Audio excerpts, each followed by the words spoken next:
My neighbor called the police and CPS claiming I kidnapped my white daughter because I'm black. I got her arrested instead. Me and my daughter Lily moved into our new neighborhood in April after my wife passed away from cancer. It was just me and my 7-year-old trying to start fresh in a place where everything didn't remind us of her mom. The house was perfect.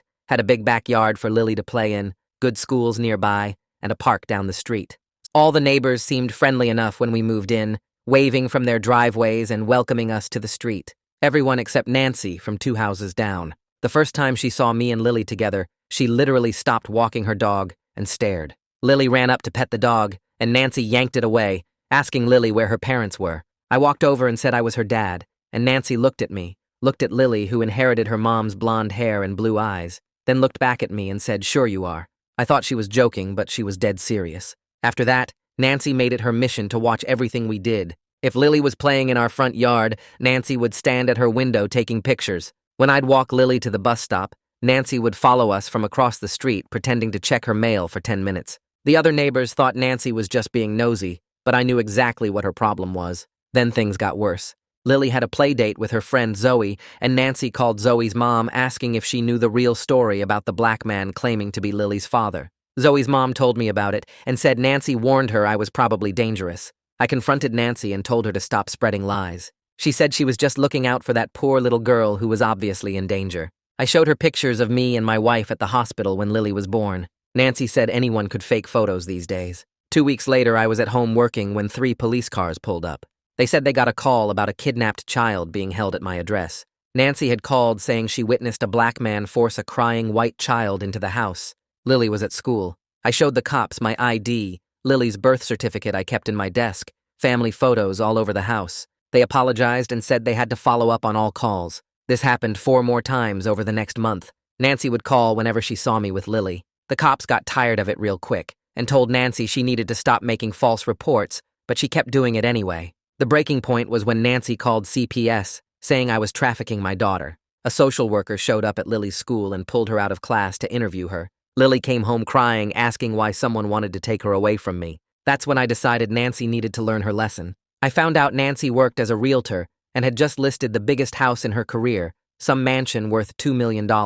She was hosting an open house that Sunday for all the rich potential buyers. I made some calls to people from our old neighborhood and invited them to check out Nancy's open house. My former neighbors included my brother-in-law Terrell and his white wife Amy with their mixed kids, my friend Kenji and his black wife Rochelle with their adopted white daughter, and our old neighbor Luis with his very pale twin boys. We all showed up at different times during the open house. Each family made Nancy visibly uncomfortable. She kept asking how we heard about the listing and if we were really interested in buying. Then she'd make comments about how the neighborhood might not be a good fit for our families. Kenji recorded her telling him the area wasn't very diverse and his daughter might feel isolated. She told Luis his boys would probably prefer a more urban school district. She told Terrell that some neighbors might have issues with mixed families. But the best part was when Mr. Ben Hutchinson showed up. He was the owner of the mansion and had come to see how the open house was going. He was also black. Nancy didn't know this because they'd only talked on the phone, and his wife Janet, who's white,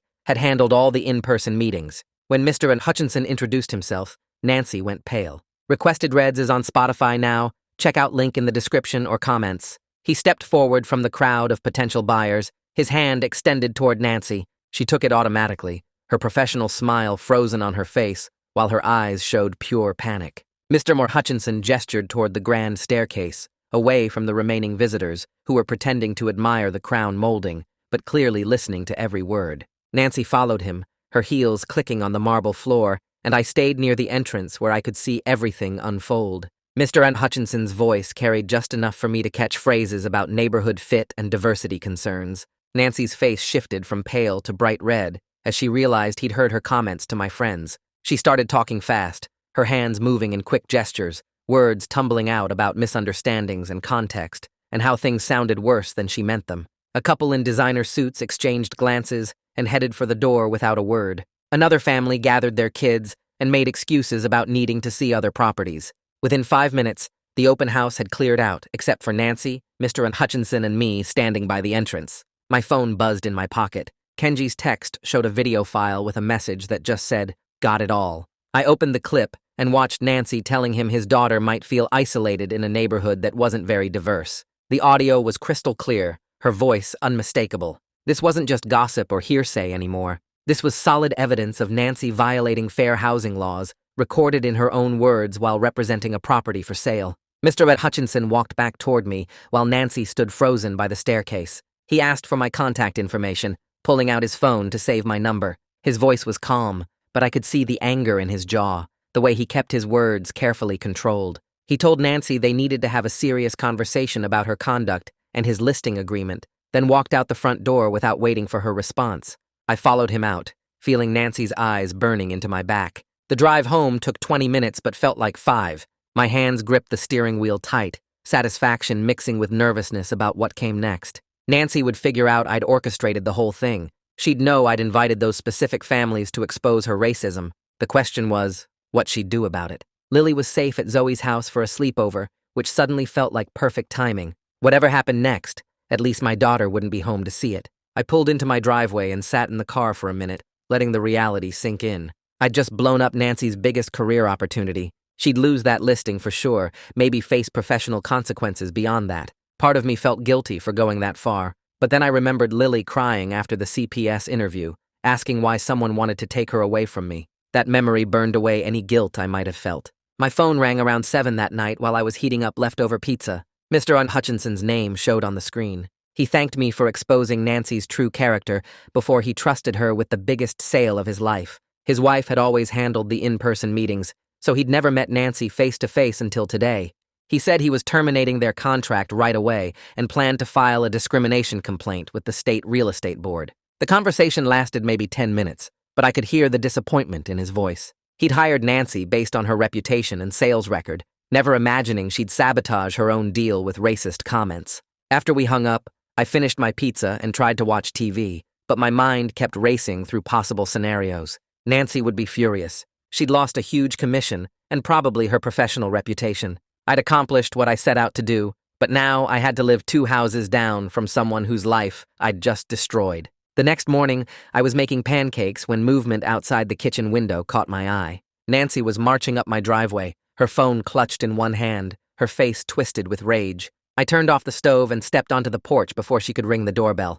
No way was I letting her wake up the whole neighborhood or create a scene that Lily might hear about later. Nancy stopped at the bottom of my porch steps, breathing hard like she'd run the whole way. She accused me of sabotaging her career, her voice shaking with anger. She said she'd talked to her lawyer and planned to sue me for intentional interference with her business relationships. The words came out fast and sharp, each one meant to cut. I stayed calm, leaning against the porch railing with my arms crossed. I pointed out that I'd simply invited some friends to a public open house. What happened after that was entirely due to her own words and actions. I didn't force her to make those comments about diverse neighborhoods or urban school districts. She chose to say those things, and now she was facing the consequences of her own choices. Nancy's expression shifted, the anger cracking into something that looked almost like desperation. Tears started running down her face, and her voice got quieter, shakier. She said I'd ruined her life over a few misunderstandings, that she was only trying to protect the neighborhood and look out for everyone's safety. The words made my jaw clench. I stepped forward to the edge of the porch and told her that calling the police on my daughter 4 times wasn't protecting anyone. Calling CPS and having Lily pulled out of class wasn't keeping anyone safe. That was racism, pure and simple, and now she was finally facing consequences for terrorizing a 7-year-old girl. Nancy opened her mouth to argue, but nothing came out. She turned and walked back down the driveway, her shoulders shaking. Over the next few days, word spread through the neighborhood about what happened at the open house. The woman across the street stopped by with cookies and said she was glad someone finally stood up to Nancy's nosiness. 2 other neighbors came by separately to tell me they'd witnessed Nancy's behavior toward me and Lily for months and felt bad they hadn't said anything sooner, but not everyone was supportive. The couple 3 houses down gave me cold looks when I waved from my yard. Another neighbor I'd chatted with at the bus stop suddenly found reasons to avoid eye contact. The neighborhood was splitting into camps, and I could feel the tension every time I stepped outside. Lily came home from the school on Wednesday with red eyes and a crumpled permission slip in her backpack. She dropped her bag by the door and told me one of her classmates said their mom told them to stay away from our family because we caused trouble. My daughter asked if we were bad people, if we'd done something wrong. I pulled her onto the couch and tried to explain that sometimes standing up for yourself makes other people uncomfortable, but that didn't mean we were wrong. The words felt hollow even as I said them. Nancy's professional crisis was creating social fallout that was hitting my daughter directly, and I hadn't planned for that. That night after Lily went to bed, Terrell called to warn me about Nancy's latest move. She'd been posting in neighborhood Facebook groups about being targeted and harassed by new residents. She wasn't naming me directly, but the implications were obvious to anyone paying attention. Some people who didn't know the full story were commenting with sympathy, talking about how hard it must be to feel unsafe in your own neighborhood. Terrell said a few people were asking questions, wanting to know both sides, but plenty of others were just accepting Nancy's victim narrative without question. I decided to ignore the Facebook posts and focus on what mattered. But then, Mr. Hutchinson called 3 days later, asking if I'd be willing to provide a written statement for the State Real Estate Licensing Board. He said Nancy's behavior violated fair housing laws, and he wanted to make sure there was a formal record of everything she'd done. I agreed without hesitation, and spent the next evening at my kitchen table writing down every single incident I could remember. The first time Nancy stopped her dog from letting Lily pet it and asked where her parents were.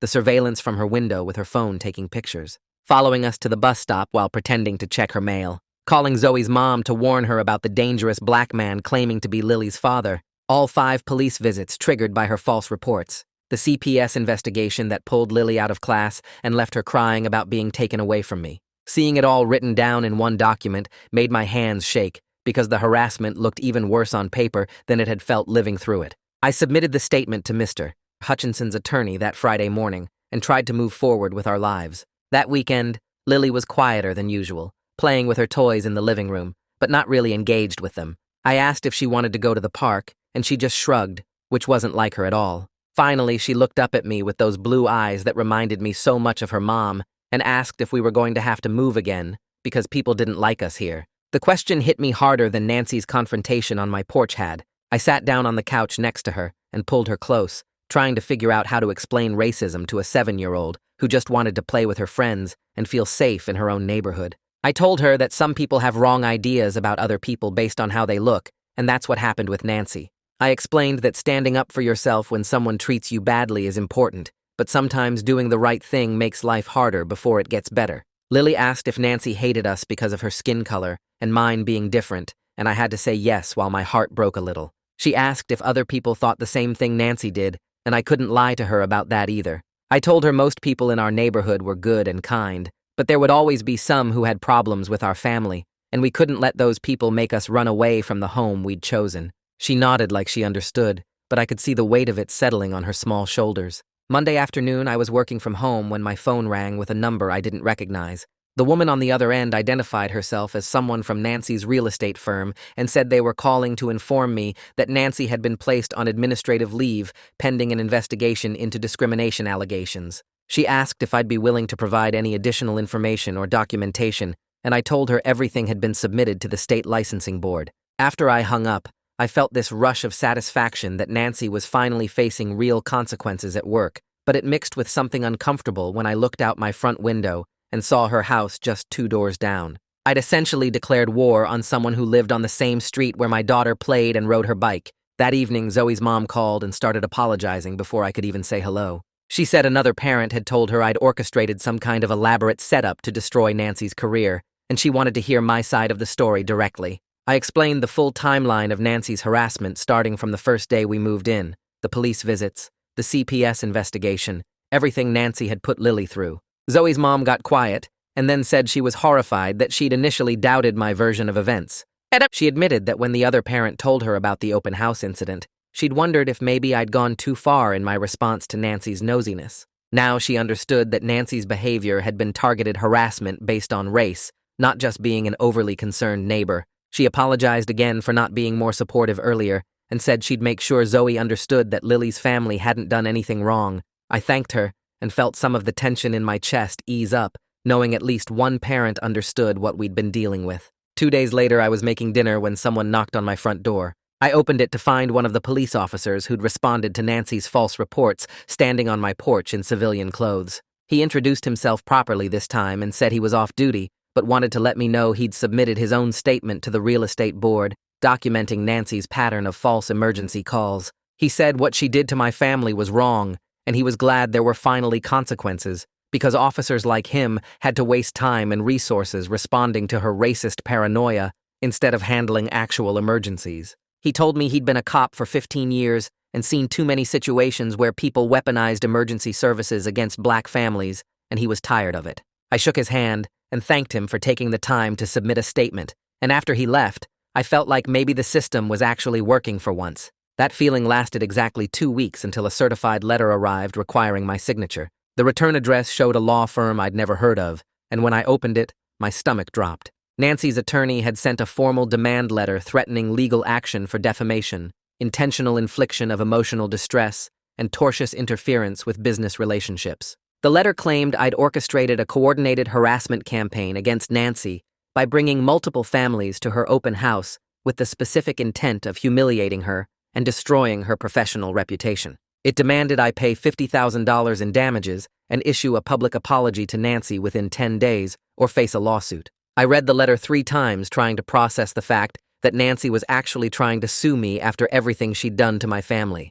I immediately called my friend Jessica, who'd gone to law school and now practiced family law in our old neighborhood. She agreed to look at the letter right away and called me back within an hour. Jessica said most of it was intimidation tactics designed to scare me into backing down, but I should take it seriously enough to start documenting everything in case Nancy actually filed a lawsuit. She offered to represent me for a reduced rate since we'd been friends for years, and she said Nancy's attorney was grasping at straws given Nancy's own documented behavior of harassment and false police reports. Jessica told me to gather every piece of evidence I had, including the police reports, the CPS documentation, witness statements from neighbors, and Kenji's video recording from the open house. I spent the rest of the evening pulling together files and making copies of everything, while trying not to think about how much this legal battle might cost, even with Jessica's reduced rate. That night, Lily woke up screaming from a nightmare about being taken away by strangers. I rushed to her room and held her while she cried, and she kept saying she didn't want to leave me and didn't understand why people wanted to separate us. I realized the ongoing conflict with Nancy was re-triggering all the trauma from the CPS investigation when that social worker had pulled her out of class. The next morning, I called the child therapist that Lily's school counselor had recommended months ago and made an appointment for the following week because my daughter's well-being mattered more than winning any battle against Nancy. The therapist's office called back that afternoon saying they'd had a cancellation and could see Lily the next day if we wanted the earlier slot. 3 days after I received Nancy's demand letter, a process server showed up at my door with a restraining order petition. Nancy had filed paperwork claiming I'd been harassing and threatening her, citing the open house incident and my friend's attendance as evidence of a coordinated intimidation campaign against her. The petition described me as aggressive and dangerous, saying she feared for her safety because I'd already demonstrated a willingness to destroy her livelihood and now might escalate to physical violence. The hearing was scheduled for 3 weeks out, and I stood in my doorway holding the papers while rage burned through my chest at how Nancy was twisting everything to make herself the victim. I called Jessica immediately, and she said to come to her office the next morning so we could prepare a response. That night, I barely slept, thinking about Nancy's audacity in claiming she was the one being harassed after everything she'd put me and Lily through. Jessica and I spent 4 hours the next day preparing a counter-petition documenting Nancy's year of harassment, the false police reports, and the CPS investigation that had traumatized Lily. We gathered statements from the police officers who'd responded to Nancy's calls, from Zoe's mom about Nancy's phone call spreading lies about me, and from 3 neighbors who'd witnessed Nancy's surveillance behavior and her following us to the bus stop. Jessica said we had a strong case showing that Nancy had engaged in a sustained campaign of racial harassment against my family, and her restraining order petition was just another attempt to weaponize the legal system against us. She filed our counter-petition with the court and sent a copy to Nancy's attorney along with all our supporting documentation. I left Jessica's office feeling slightly better about our legal position, but completely exhausted by the ongoing battle that showed no signs of ending anytime soon. The neighborhood split down the middle after the courthouse drama wrapped up. Some folks stopped making eye contact when I walked to my mailbox or worked in the front yard. They'd suddenly remember something they needed to do inside their houses the second I came outside. Others went totally the opposite direction. The guy 3 doors down started waving every single time he saw me, like we were best friends now. The couple with the German Shepherd made a point of stopping to chat whenever they walked past. It felt weird having people pick sides over something that shouldn't have needed sides in the first place. The woman who lived directly across the street showed up on my porch 2 days after the hearing carrying a plate of chocolate chip cookies. She introduced herself as Margaret and said she'd been living on this street for 15 years. She told me Nancy had been a problem for almost everyone at some point, taking pictures of people's yards if their grass got too long. calling code enforcement if someone left their trash cans out past pickup day, spreading gossip about anyone who didn't fit her idea of how the neighborhood should look. Margaret said she was glad someone finally pushed back hard enough to make Nancy think twice about her behavior. I thanked her for the cookies and felt a little better knowing I wasn't the only person who'd dealt with Nancy's nonsense over the years. 3 weeks crawled by with this new normal settling in around us. Lily seemed okay on the surface, going to the school and doing her homework and playing with her toys. Then her teacher called me at work one afternoon. She said Lily had been really quiet lately, not participating in class discussions like she used to, keeping to herself at recess instead of playing with the other kids. That morning, Lily got into an argument with another student who said their parents told them to stay away from our family because we were troublemakers. The teacher broke it up before it got physical, but Lily spent the rest of the day looking like she might cry. Hearing that made my stomach drop. I'd been so focused on fighting Nancy and proving I was right that I hadn't really looked at what this whole situation was doing to my daughter. Lily wasn't just dealing with Nancy's racism anymore. Now she was dealing with being labeled a troublemaker at the school, losing friends because their parents thought we brought drama to the neighborhood, carrying the weight of a conflict she didn't start and couldn't control. I realized my fight for justice was costing Lily the exact things we moved here to find: safety, belonging, a fresh start away from all the pain of losing her mom. Instead, I dragged her into a different kind of pain, one I created by choosing revenge over peace. The restraining order hearing happened on a Tuesday morning at the county courthouse. I sat at a table with my lawyer while Nancy sat across the aisle with hers. The courtroom was smaller than I expected, just the judge's bench and a few rows of seats and fluorescent lights that made everything look washed out and depressing. Nancy took the stand first, and her attorney walked her through her version of events. She talked about feeling unsafe in her own neighborhood because I organized a group of people to humiliate her publicly at her workplace. She described the open house incident like it was a coordinated attack designed to destroy her career and reputation. Her voice shook when she talked about seeing all those families show up one after another, how she felt targeted and harassed, how she couldn't sleep at night knowing I lived just 2 houses away and might escalate things further. Her attorney presented the open house situation as proof that I had a vindictive character and a pattern of retaliation. He argued that someone willing to sabotage another person's livelihood over a misunderstanding might be capable of physical violence next. Nancy cried a little bit when she talked about losing her job and not being able to pay her mortgage. She made it sound like I was some kind of monster who destroyed an innocent woman's life for no reason. My lawyer stood up when it was our turn and started laying out the evidence we'd gathered. She presented copies of every police report from Nancy's false calls about me kidnapping Lily. She showed the judge documentation from the CPS investigation that proved Nancy had lied about me trafficking my daughter.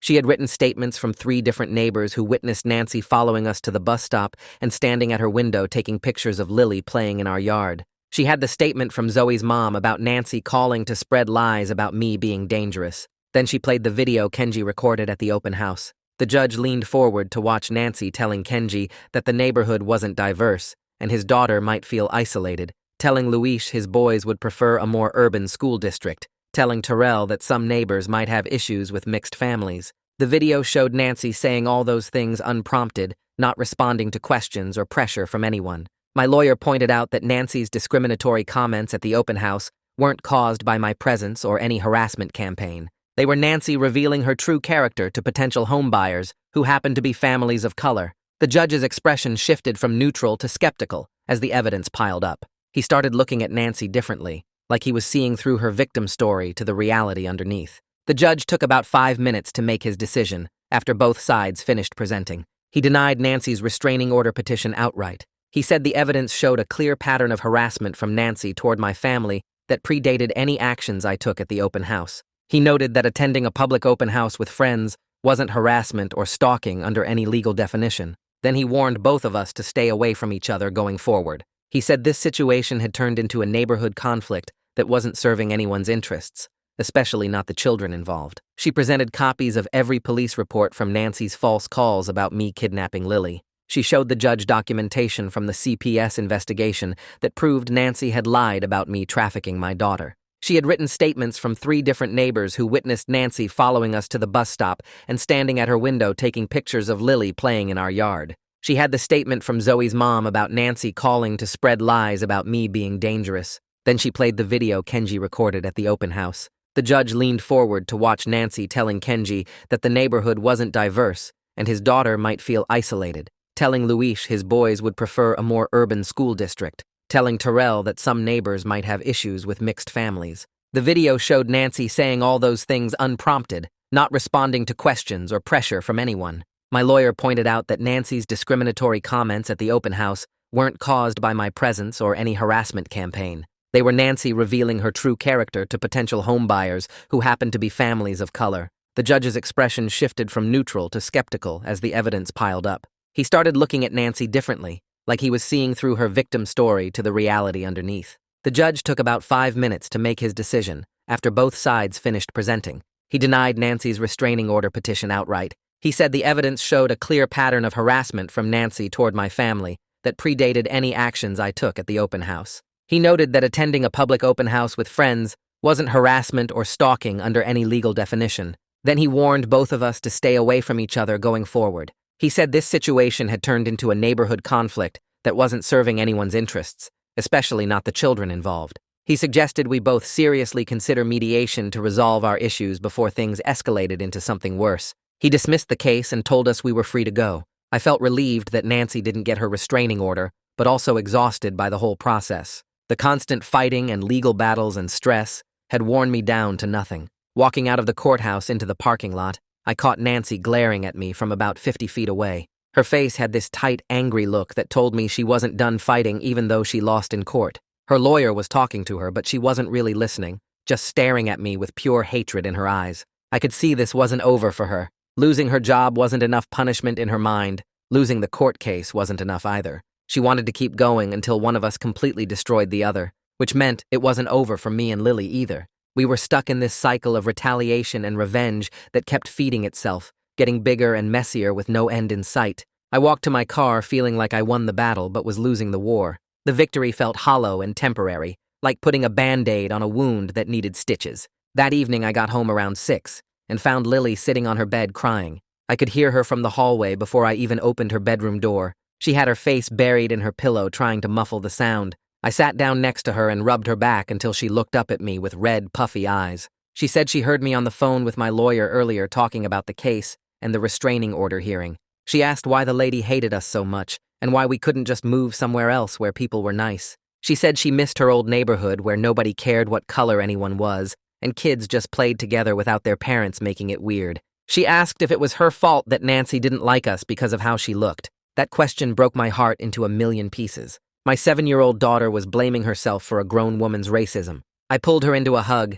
and told her none of this was her fault, that Nancy had problems that had nothing to do with Lily or how beautiful she was. But I could tell Lily didn't really believe me. She'd been carrying this weight around for months, thinking maybe if she looked different or acted different, Nancy would leave us alone. The next morning, I took Lily to her therapy appointment. The therapist had been seeing her twice a month since the CPS investigation traumatized her at the school. We sat in the waiting room with its boring magazines and fake plants until the therapist called us back. She talked to Lily alone for 30 minutes while I waited outside. Then she asked me to come in for the last part of the session. The therapist chose her words carefully, but her message was clear. She said, continuing this conflict with Nancy might actually be causing more harm to Lily than Nancy's original harassment did. She pointed out that Lily's anxiety had gotten worse over the past month, not better. The nightmares were back. The withdrawn behavior at the school was new. Lily was starting to see herself as the cause of adult problems instead of just being a kid. The therapist said Lily needed stability and peace more than she needed to see her father win a battle against a racist neighbor. She suggested that sometimes protecting your child means choosing to disengage from fights you have every right to win. I sat there feeling defensive and ashamed at the same time. Defensive because I was standing up for my family against real discrimination. Ashamed because maybe I'd let my need for justice override my daughter's need for normalcy. That night, I couldn't sleep. I lay in bed staring at the ceiling and thinking about whether my need for Nancy to face consequences was worth what it was costing Lily emotionally. The question kept spinning through my head in circles. I didn't want to teach my daughter that backing down from racism was the answer. I didn't want her to grow up thinking we should just accept discrimination and harassment to keep the peace. But I also didn't want to sacrifice her childhood to prove a point to a neighbor who would probably never change anyway. I thought about my wife and what she would want me to do. She always said, pick your battles carefully and make sure the fight is worth what it costs your family. I wasn't sure anymore if this fight was worth the price Lily was paying. She'd already lost her mom. Now she was losing her sense of safety and belonging because I couldn't let go of making Nancy suffer for what she did to us. Maybe I'd already won enough by exposing Nancy's racism and getting her fired. Maybe continuing to engage was just feeding my own anger instead of protecting my daughter. The neighborhood gossip chain brought me the news 3 days later. Margaret from across the street knocked on my door in the afternoon and told me Nancy's real estate firm had completed their investigation. They terminated Nancy's employment that morning. The official reason was violating fair housing laws and creating liability for the company. Margaret heard about it from another neighbor who heard it from someone who worked at the same firm. Word traveled fast on our street when something dramatic happened. I felt this surge of satisfaction hearing Nancy lost her job. She'd spent months trying to destroy my life, and now her career was over because of her own actions. Justice felt good for about 10 seconds. Then the satisfaction turned into something else. Unease, worry, guilt maybe. Nancy just lost her income and her professional reputation. She was probably spiraling into desperation. Desperate people do unpredictable things. I wondered if getting her fired would finally end this, or if it would just make her more dangerous. 2 days after I heard Nancy lost her job, I walked out to my car in the morning to drive Lily to the school and saw the damage right away. Someone had keyed the entire driver's side, deep scratches running from the front door all the way to the back bumper. But that wasn't the worst part. They'd scratched a racist slur into the hood, the letters big enough to read from the street. I stood there staring at it while my stomach turned over. Lily came running out with her backpack and stopped when she saw my face. She asked what was wrong and I told her to go back inside. She looked at the car and saw the word before I could block her view. Her face went pale and she asked me what it meant. I took her hand and walked her back to the house, telling her it was just a bad word that mean people use. I called the police and filed a report while Lily ate breakfast inside. The officer who came out took photos and wrote everything down, but told me straight up that without witnesses or cameras, they probably wouldn't find who did it. He asked if I had any idea who might have done this. I told him about Nancy losing her job 2 days ago. He wrote that down too, but said timing wasn't proof. After he left, I called my insurance company and arranged to get the car fixed. Then I sat in the kitchen drinking coffee and trying to figure out what to tell Lily's school about why she'd be late. The whole time I kept thinking about Nancy and whether she'd actually done this, or if it was just convenient timing. Part of me wanted it to be her, because then at least I'd know who I was dealing with. But another part of me hoped it wasn't, because if Nancy had escalated to property damage and racist vandalism, things were about to get a lot worse before they got better. I spent the rest of that day making arrangements to get my car fixed and trying not to think about what it meant that my daughter had seen that word scratched into our car in our own driveway. The insurance company said they'd cover it, but I'd have to pay the $500 deductible. $500 because Nancy couldn't handle being held accountable for her racism. I dropped Lily off at the school late, and she asked me 3 times if we were safe at home. Each time she asked, something twisted tighter in my chest. This was exactly what I'd been trying to avoid when we moved here after my wife died. I wanted Lily to feel safe and normal and like a regular kid. Instead, she was asking her dad if they were safe in their own house, because some neighbor had terrorized us for months, and now someone had vandalized our car with a racial slur. I picked Lily up from the school that afternoon, and she was quiet the whole drive home. When we got to the house, she didn't want to play outside. She sat on the couch with her tablet and kept looking out the front window like she was watching for something.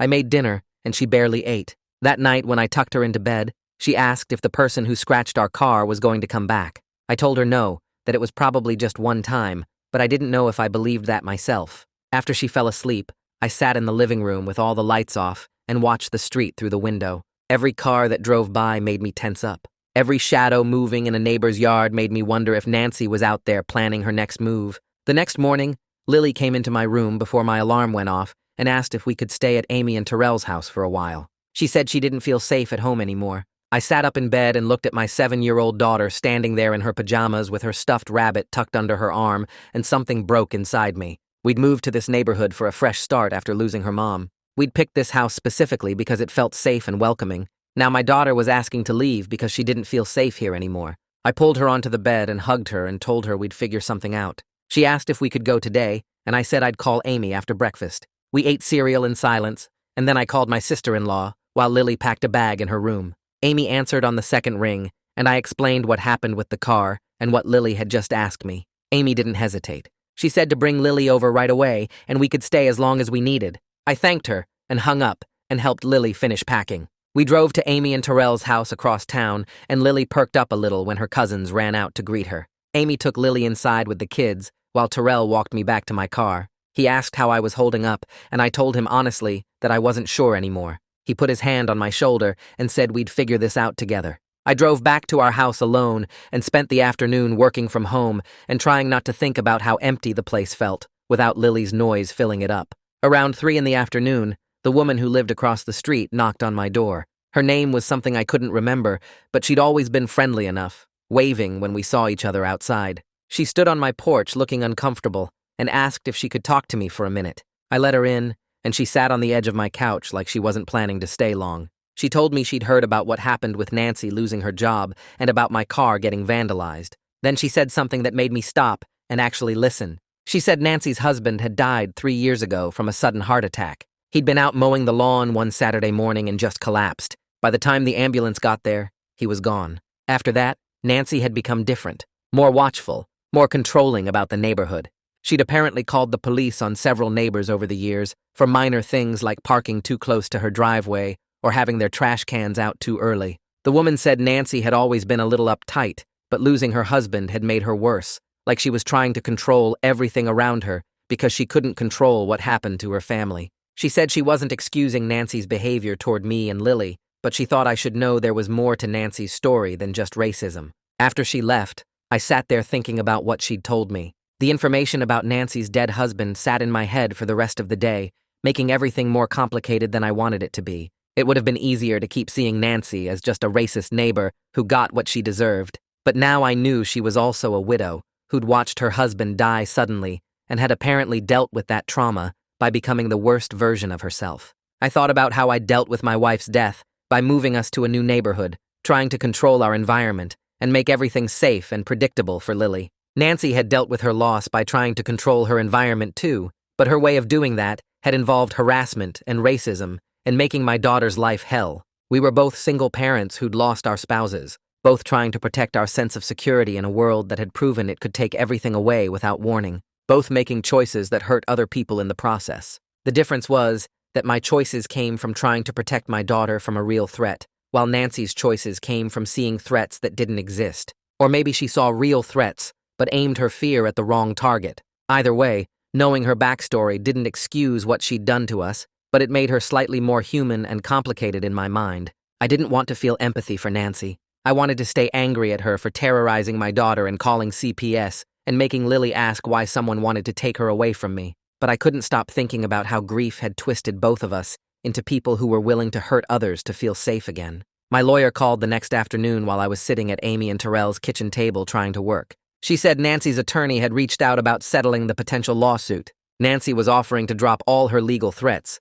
if I agreed not to pursue any further action against her. It was basically a mutual ceasefire proposal. Both sides walk away and leave each other alone. My lawyer said she thought I should seriously consider it. She reminded me that continuing this fight would mean more legal fees, more time in court, more stress for Lily. She pointed out that Nancy had already faced real consequences by losing her job and her professional reputation. The real estate board investigation was still ongoing and would proceed regardless of what I decided to do. My lawyer said sometimes the best outcome isn't total victory. It's getting enough justice to feel vindicated while protecting yourself from further damage. I told her I'd think about it and call her back. After I hung up, I sat there staring at my laptop screen without seeing anything on it. Part of me wanted to reject the settlement and keep fighting until Nancy paid for every single thing she'd done to us. But another part of me was tired of fighting and worried about what this ongoing conflict was doing to Lily. That evening, I talked to Terrell and Amy about the settlement offer after the kids went to bed. We sat in their living room and I laid out all the options and consequences. Terrell listened and then asked me what my wife would have wanted me to do. I sat there thinking about all the conversations we'd had about raising a mixed-race kid in America, all the times she'd reminded me to pick my battles carefully. Amy leaned forward and said I'd already accomplished the goal of making Nancy face professional consequences. She pointed out that Nancy had lost her job and her reputation and was probably going to lose her real estate license. Amy said continuing the fight at this point wasn't about justice anymore. It was about revenge, and revenge was hurting Lily more than it was hurting Nancy. Terrell agreed and reminded me that Lily was asking to stay at their house because she didn't feel safe at home. He said the conflict had already cost Lily her sense of security, and if I kept pushing, it might cost her even more. I knew they were right, but I hated admitting it. I'd spent months dealing with Nancy's harassment, and I'd finally gotten the upper hand. Walking away from that felt like losing, even though logically, I knew it was the smart choice. Amy reached over and squeezed my hand and told me that sometimes being a good parent means swallowing your pride and choosing what's best for your kid over what feels satisfying for yourself. That night, I couldn't sleep at Amy and Terrell's house. I lay on their guest room bed staring at the ceiling and thinking about everything that had happened since we moved to the neighborhood in April. My wife had been gone for over a year now, and I still found myself wanting to ask her what to do in situations like this. She'd always been better at seeing the bigger picture while I got caught up in the immediate fight. I got up around 2 in the morning and walked down the hall to the room where Lily was sleeping with her cousins. I stood in the doorway watching her sleep, her face peaceful, in a way it hadn't been at our house in weeks. I thought about all the times my wife and I had talked about the challenges Lily would face growing up as a mixed-race kid. We'd agreed we'd teach her to stand up for herself and not accept discrimination. But my wife had also always said to pick your battles carefully and make sure the fight is worth what it costs your family. I'd been so focused on making Nancy pay for what she did that I hadn't stopped to consider what the ongoing fight was costing Lily. The answer was right there in front of me. It was costing her the ability to sleep peacefully in her own bed in her own house. It was costing her the sense of safety and belonging we'd moved to that neighborhood to find. My wife would have told me that I'd already won the important battle by exposing Nancy's racism and getting her fired. She would have said that continuing to fight was about my ego now, not about protecting our daughter. I decided to accept the settlement offer the next morning. I called my lawyer before Lily woke up and told her to contact Nancy's attorney and work out the details. It felt like losing and winning at the same time, which I was learning is what most real-life resolutions actually feel like. You don't get the satisfying ending where the bad guy gets completely destroyed and everyone lives happily ever after. You get complicated compromises where nobody gets everything they want,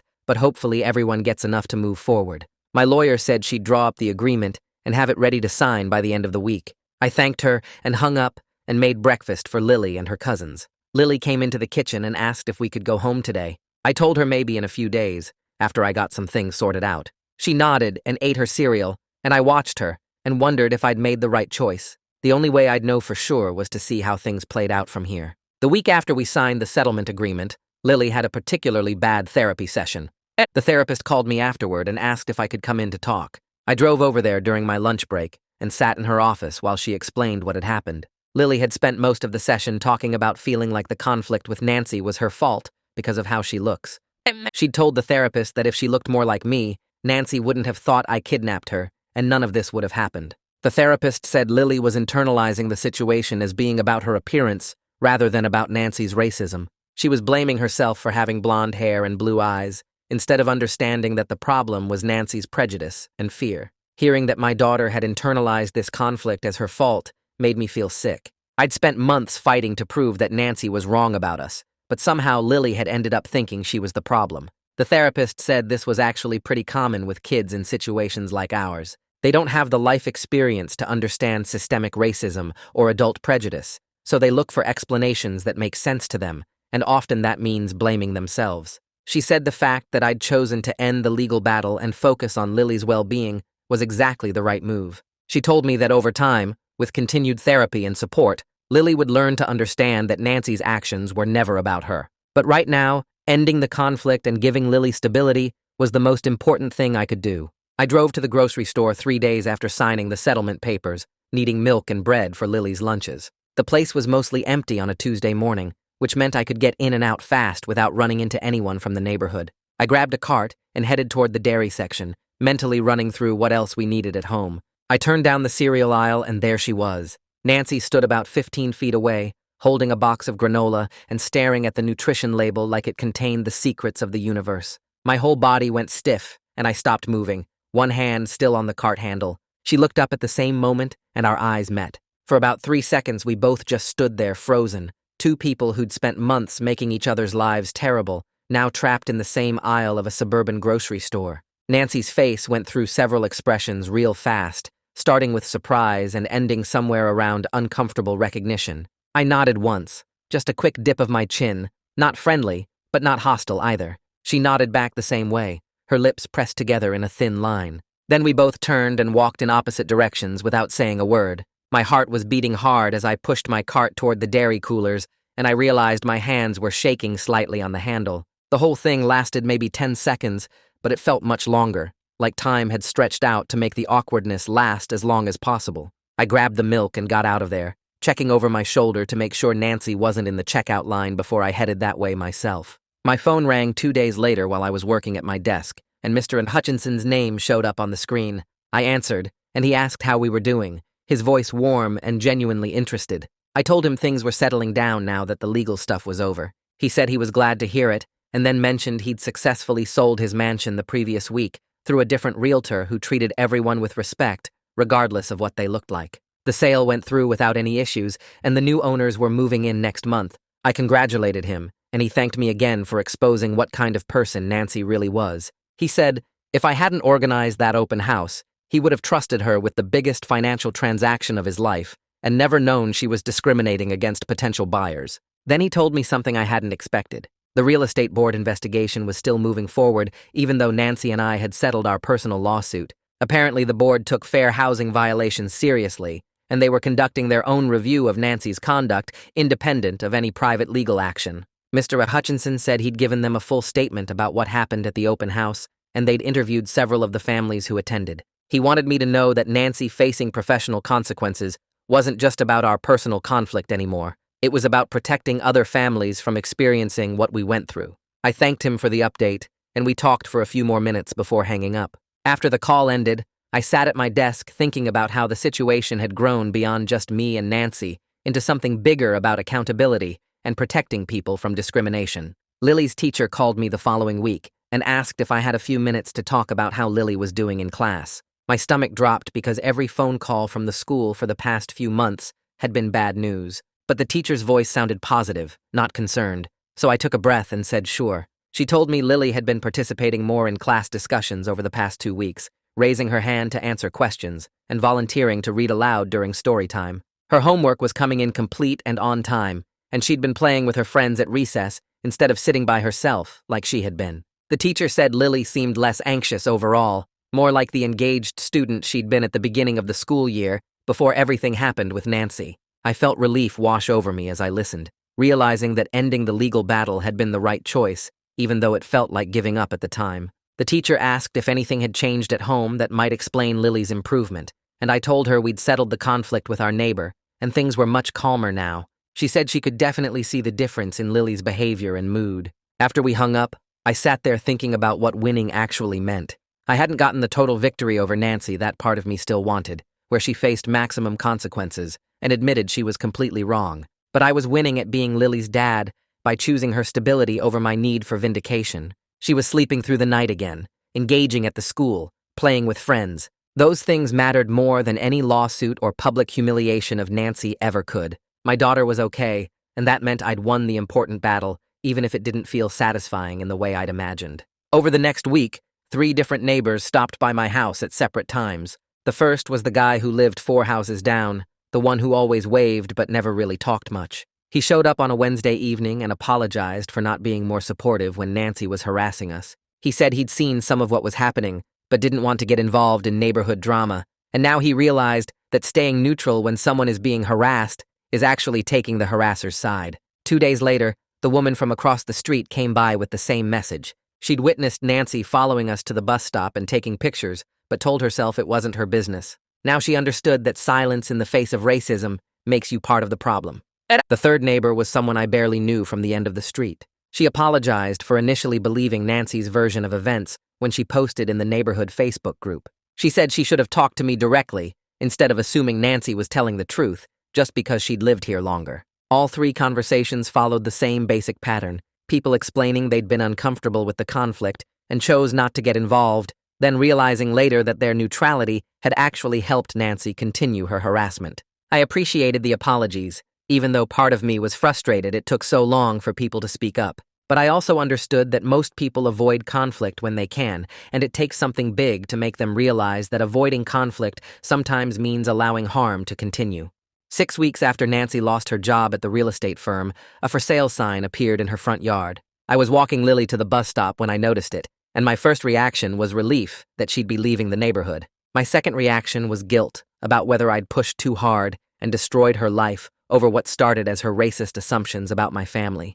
I spent the whole day going back and forth between feeling like she deserved what happened and wondering if the punishment fit the crime. That evening I called my lawyer and told her about seeing the for sale sign. She reminded me that Nancy had made her own choices every step of the way. Nobody forced her to call the police 4 times or contact CPS or make discriminatory comments to potential homebuyers. Those were all decisions Nancy made, and the consequences she was facing were natural results of her actions, not punishment I'd imposed on her. My lawyer said Nancy could have stopped at any point, could have apologized and changed her behavior, but she chose to escalate instead. The fact that her choices led to losing her job and having to sell her house didn't make me responsible for those outcomes. I knew she was right, but it still felt complicated, like I'd won a battle I wasn't entirely comfortable winning. 2 weeks later, a car I didn't recognize pulled into my driveway on a Saturday afternoon. A woman maybe in her 30s got out, and I watched from the window as she walked up to my front door.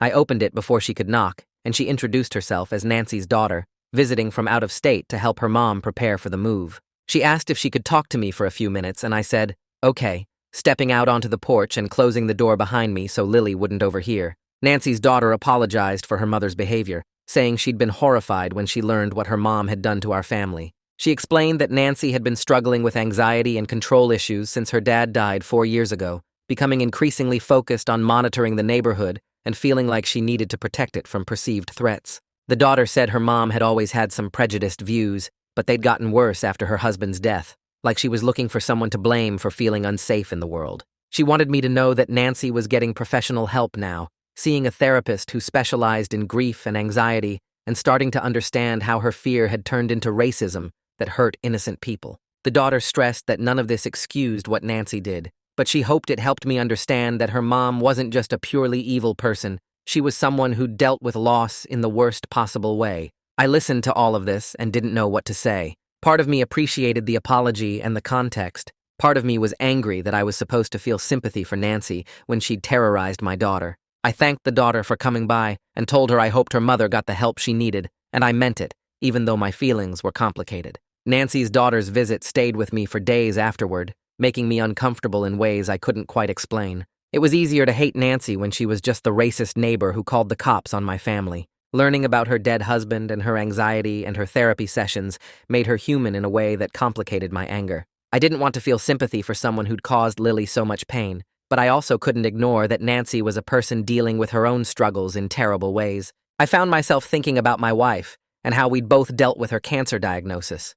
I'd tried to be strong and supportive while she was sick, but after she died, I'd gone through a period where I was angry at everything and everyone. I'd never turned that anger into racism, but I understood how grief could twist someone's thinking and make them act in ways they might not have otherwise. That didn't excuse Nancy's behavior, but it made me see her as more than just a villain in our story. She was a widow who'd lost her way and hurt people in the process, and now she was facing consequences while also trying to get help. The whole situation felt messy and complicated instead of clean and simple, like I'd wanted it to be. 3 days after Nancy's daughter visited, she called and asked if Nancy could apologize to Lily directly before they moved. Every instinct I had screamed to protect Lily from any more contact with the woman who'd scared her so badly. I said I needed to think about it and talk to Lily's therapist first. At our next session, I brought up the request, and the therapist asked what I thought. I said I wanted to keep Nancy as far away from my daughter as possible. The therapist nodded and then suggested that hearing a direct apology from Nancy might actually give Lily closure and help her understand that Nancy's behavior wasn't about anything Lily did wrong. She said kids who experience this kind of targeting often internalize it and blame themselves, and seeing the adult take full accountability could help Lily separate Nancy's actions from her own identity. I wasn't convinced at first, but the therapist explained how the apology session would work. It would happen in her office with her present the whole time, and I could stop it at any moment if Lily seemed uncomfortable. Nancy would apologize and explain that her behavior was wrong and had nothing to do with Lily. Then Lily could respond however she wanted, or not respond at all if she didn't want to. The therapist said she'd only recommend this if she thought it would help Lily, not hurt her. I talked to Lily about it that evening, explaining that Nancy wanted to say sorry and asking if Lily wanted to hear it. Lily thought for a minute and then said yes, she wanted Nancy to say sorry. So I called Nancy's daughter back and agreed to a supervised meeting at the therapist's office the following week. The day of the apology session, I drove Lily to the therapist's office with my stomach in knots. Nancy was already there when we arrived, sitting in the waiting room looking smaller and older than I remembered. We all went into the therapist's office and sat down, me next to Lily on the couch, Nancy in a chair across from us, the therapist in her usual spot. Nancy looked at Lily and apologized for scaring her, and for all the times she called the police, and for making Lily feel unsafe in her own home. She told Lily that her behavior was completely wrong and had nothing to do with anything Lily did or how Lily looked. Nancy said she'd been dealing with her own problems and fears, and she'd handled them in terrible ways that hurt innocent people. She told Lily she was getting help now, so she wouldn't treat anyone else the way she'd treated our family. Then Nancy said she understood if Lily couldn't forgive her, but she wanted Lily to know that none of it was Lily's fault. The whole time Nancy was talking, I watched Lily's face for signs of distress, ready to end the session if needed. But Lily just sat there listening calmly, her hands folded in her lap. When Nancy finished, Lily was quiet for a moment. Then she said she forgave Nancy, but didn't want to be friends. The maturity in that response amazed me. My 7-year-old daughter had just accepted an apology while also setting a clear boundary about what she was and wasn't willing to offer. Nancy thanked Lily and said she understood. The whole session lasted maybe 15 minutes, and then Nancy left, and it was just me and Lily and the therapist. After Nancy walked out, the therapist asked Lily how she felt. Lily said she felt better, like something heavy had been sitting on her chest, and now it was gone. She said hearing Nancy say it wasn't her fault made her believe it more than when other people told her the same thing. The therapist smiled and told Lily she'd handled the situation with real grace and strength. We talked for a few more minutes and then headed home. In the car, Lily seemed lighter somehow, looking out the window and humming along to the radio instead of sitting quiet and tense like she'd been for months. That evening, she played in the backyard for an hour, running around and laughing in a way I hadn't seen since before all this started. At bedtime, she hugged me extra tight and said she was glad we didn't have to worry about Nancy anymore. After I tucked her in, the therapist called to check in. She told me that witnessing Nancy take accountability had helped Lily understand that the problem was never about her or our family, it was about Nancy's issues. She said kids need to see adults own their mistakes and apologize sincerely, and that experience had given Lily an important lesson about accountability and forgiveness that would serve her well as she grew up. The for sale sign went up in front of Nancy's house less than a week after the settlement agreement got signed. I saw it from my living room window while making coffee one morning and felt something twist in my chest that wasn't quite satisfaction or relief. Just 2 weeks later, a young couple pulled up in a moving truck on a Saturday afternoon. The woman was black, the guy was white, and they had a baby strapped to the woman's chest in one of those carrier things. I watched them from my porch as they stood on the sidewalk looking up at the house, the guy pointing at something on the roof, while the woman bounced the baby and nodded. They spotted me watching and waved, so I walked over to introduce myself. The woman's name was Jasmine, and her husband was Chris, and their baby girl couldn't have been more than 6 months old. Jasmine mentioned they'd heard there was some drama on the street recently, but they wanted to start fresh with everyone and hoped the neighborhood would be welcoming. I told them welcome to the street and offered to help them move boxes if they needed it. Chris asked if I knew anything about the previous owner and why she sold so fast, and I just said she was relocating for family reasons and left it at that. Jasmine smiled and said that was good because they didn't need any negative energy in their new home, and I thought about how Nancy would have lost her mind seeing this family move into her house. The baby started fussing, and Jasmine excused herself to go feed her, and Chris thanked me again for the warm welcome before heading back to unpack the truck. Walking back to my house, I made a decision not to tell them the full story about Nancy or keep the conflict alive by gossiping about what happened. They seemed like good people trying to make a home, and their baby was adorable with these huge brown eyes, and I wanted to focus on that instead of dwelling on everything with Nancy. Lily came outside and asked who the new neighbors were, and I told her a nice family with a baby just moved in, and she got excited about maybe babysitting when she got older. 3 days after Jasmine and Chris moved in, Mr. Hutchinson called me around dinner time. He asked how things were going and if I'd noticed Nancy's house sold, and I told him, yeah, nice young family bought it. He was quiet for a second, and then said he had news about the state real estate board investigation. They'd completed their review and decided to suspend Nancy's license for 2 years and require ethics training before she could even apply for reinstatement. Mr. Hutchinson said the board took it seriously because of the fair housing violations and the pattern of discriminatory behavior he'd documented in his complaint. He also mentioned Nancy was moving to another state to live near her daughter and start over somewhere nobody knew about what happened. I thanked him for following through with the complaint and for calling to let me know, and he said he was glad things worked out and hoped my daughter was doing better. After we hung up, I sat at the kitchen table thinking about Nancy losing her license and having to move away and start completely over. Part of me felt vindicated that there were real consequences for what she did to us, but another part felt weird about how thoroughly her life had fallen apart. I kept thinking about what her daughter told me about Nancy struggling with grief and control issues, and how Nancy had lost her husband the same way I lost my wife. It didn't excuse the racism or the harassment or traumatizing Lily, but it made Nancy feel more like a broken person than a monster, and that complicated feeling sat heavy in my stomach.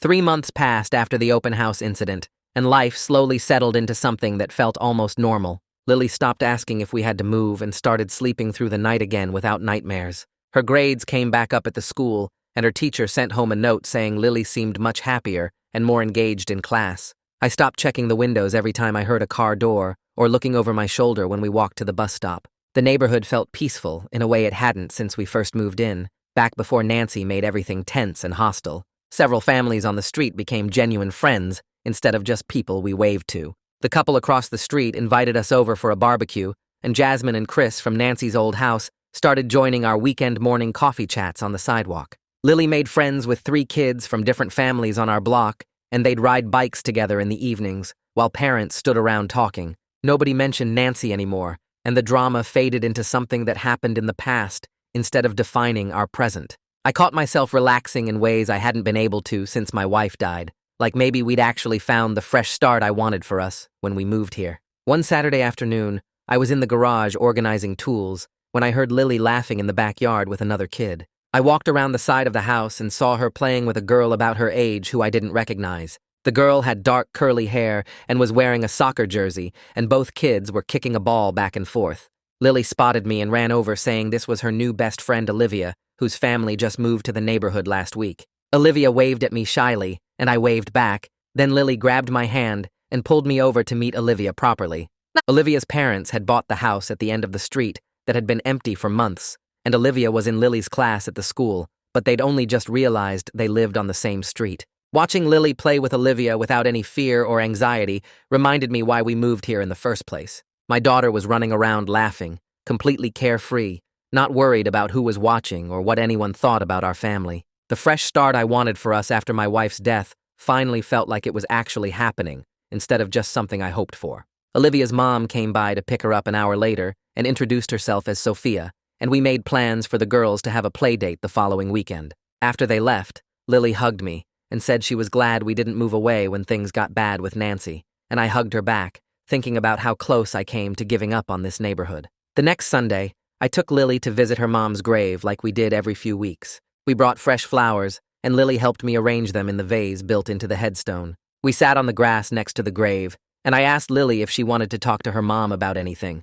Lily was quiet for a minute, and then started telling her mom about everything that happened with Nancy, about being scared and going to therapy, and how the mean lady finally moved away. She told her mom about her new friend Olivia and the block parties, and how the neighborhood felt safe now. Then Lily looked at me and said she thought her mom would be proud of me for standing up for them, but also for knowing when to stop fighting. I asked her what she meant, and Lily said her mom always told her that being strong meant knowing when to walk away from fights that weren't worth it, and I'd been strong by protecting us, but also by accepting Nancy's apology and letting things end peacefully. Sitting there listening to my 7-year-old daughter explain this situation with more wisdom than I'd shown through most of it, I realized she understood what happened better than I gave her credit for. She understood that I'd needed to stand up to Nancy, but also that continuing to fight would have hurt us more than it hurt Nancy. I told Lily her mom would be proud of both of us, and we sat there for a while longer, just being quiet together. The therapy sessions with Lily's counselor gradually tapered off from weekly to every other week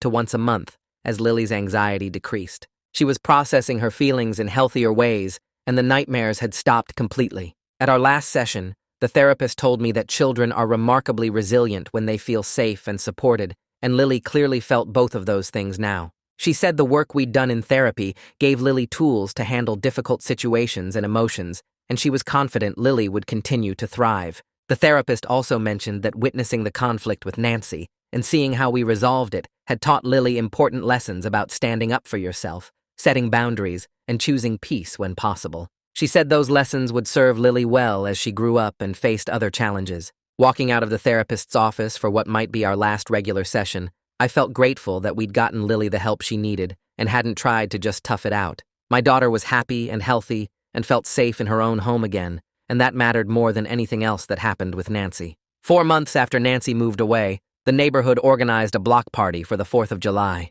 Someone set up grills on the street and families brought food to share, and kids ran around with sparklers as it got dark. Standing there with a plate of potato salad watching Lily play with Olivia and the other neighborhood kids, I was struck by how different the atmosphere felt, without Nancy's surveillance and hostility. Families of all backgrounds were mixing comfortably, laughing and talking and sharing food without any tension or judgment. Black families, white families, mixed families, families with adopted kids, everyone just existing together without anyone questioning whether they belonged. I realized the community was healthier, without someone actively poisoning it with prejudice and suspicion. Jasmine came over with her baby, and we talked about how welcoming everyone had been since they moved in, and she said she'd been worried about being accepted, but this neighborhood felt like home already. Chris joined us and mentioned he'd heard there used to be someone on the street who caused problems, but everyone seemed great now, and I just nodded and said, yeah, things were pretty peaceful these days. The fireworks started and everyone gathered to watch, and I stood there with Lily on my shoulders, feeling like we'd finally found the place we were supposed to be. During the block party, Zoe's mom pulled me aside near the drink table and thanked me for how I'd handled the situation with Nancy. I was confused at first because I hadn't done anything special, but she explained that the whole conflict had forced her to examine her own biases and have important conversations with her daughter about racism. She said when Nancy first called her with those lies about me, she'd had a moment of doubt where she wondered if there was any truth to it. And realizing she doubted me based on nothing but Nancy's racist assumptions made her confront her own internalized prejudices. She'd talked to Zoe about why Nancy's behavior was wrong and why it was important to question your assumptions about people based on how they look. Then she told me several other parents had said the same thing, that watching the conflict unfold and seeing Nancy face consequences had sparked necessary discussions in their homes about racism and discrimination. Her teenage son had asked why Nancy cared so much about me being black, and that led to a whole conversation about systemic racism and unconscious bias. She thanked me for not backing down and for making the neighborhood confront something people usually preferred to ignore. I told her I appreciated that, but honestly, I'd just been trying to protect my daughter, and she said sometimes the most important changes happen when people are just trying to do right by their families. Later that night, after the block party ended and Lily was in bed, I called Terrell and Amy to catch up. We talked about the neighborhood and how things had settled down, and they mentioned they were planning to visit next month. Terrell asked if I still kept in touch with Kenji and Luis and the other families from our old neighborhood, and I realized I'd barely talked to any of them since the open house incident. I'd been so focused on establishing ourselves in the new neighborhood that I'd let those relationships drift. But thinking about it more, I realized I didn't need to maintain those relationships out of fear anymore. When we first moved, I'd clung to connections from our old life because I was worried about whether we'd be accepted here. Now we had a new community that knew us and accepted us without question, and I didn't need a backup plan or an escape route. We'd moved for a fresh start, and we'd actually achieved it, built genuine friendships with people who saw us as neighbors and friends, instead of as the black dad with the white daughter who needed explaining. I told Terrell I'd probably reach out to Kenji and the others eventually, but right now I was just enjoying being settled, and he laughed and said that was exactly how it should be. A month after the therapy sessions tapered off, I got a call from Lily's teacher asking if I could come in for a quick meeting. My stomach dropped, because the last time a teacher called me in, it was to tell me about the CPS worker pulling Lily out of class. I showed up the next afternoon expecting bad news, but her teacher smiled when I walked into the classroom. She told me Lily's performance had improved dramatically over the past few weeks. Her reading scores jumped 2 grade levels, she was participating more in class discussions, and she seemed genuinely happy during school hours. The teacher said she'd been working with kids for 15 years and could always tell when a child was carrying stress at home, and whatever weight Lily had been carrying was completely gone now. I sat there listening and realized that protecting my daughter's peace had been worth more than any victory over Nancy could have been. The teacher showed me Lily's recent assignments, including a creative writing piece about her favorite place, which was our front yard where she could play without worrying. I thanked the teacher and walked out to my car feeling like I'd finally made the right choice by ending the legal battle when I did. 6 months after everything started with Nancy's first police call, I was sitting on my front porch on a Saturday afternoon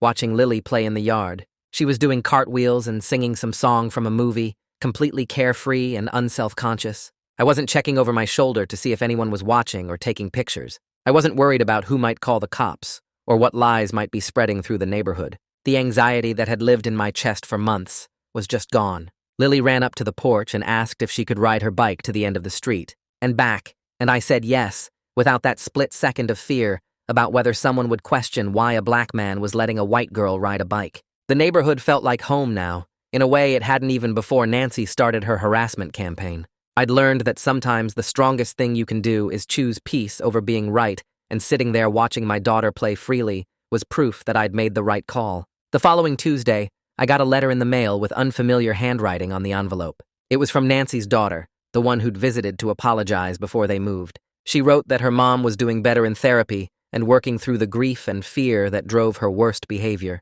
The letter explained that Nancy had been diagnosed with anxiety disorder and PTSD related to her husband's sudden death, and the therapy was helping her understand how she'd projected her need for control onto our family. Nancy's daughter thanked me for giving her mom a chance to apologize to Lily directly, saying it was an important step in her mother's healing process. She wrote that Nancy talks about that apology session often, and how Lily's forgiveness, even though she didn't want to be friends, meant more than Nancy could express. I read the letter twice and felt a complicated mix of emotions. I appreciated knowing Nancy was getting help and taking accountability, but I also knew Nancy and I would never be friends or even friendly neighbors if she ever moved back. The letter went into a drawer in my desk, and I decided that was enough closure for that chapter. That weekend, Lily and I were out in the front garden planting flowers where we planned to stay for years to come. She picked out purple and yellow flowers at the garden center because they reminded her of her mom's favorite colors. We dug holes and filled them with soil, and Lily carefully placed each plant like it was the most important thing in the world.